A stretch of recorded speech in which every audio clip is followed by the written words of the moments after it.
Evet, iyi akşamlar. Dünkü bize yakışmayan üzücü futbolla ilgili ben bugün hocamızı, teknik kadromuzu çağırdım. Konuştuk.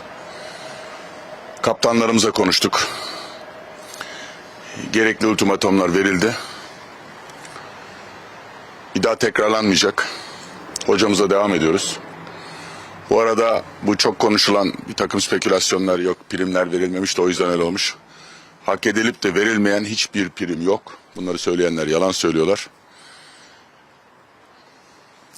Bugüne kadar hep söylediğimiz futbolun tam dışında bir futbol oynandı dün. Çok da şaşırdık, çok üzüldük. Bugün arkadaşlarla da konuştuk. Saatlere kadar buradayız işte. Bütün gün bunları konuştuk. Söyleyecek başka bir şey yok. Teşekkür ederim hepinize. Hayırlı akşamlar. Bir daha bu futbolu devam ediyoruz. Bir daha böyle bir şey olmayacak. Gereken ultimatomlar verildi. Çok teşekkür ederim. Hayırlı akşamlar. Sağ olun başkanım.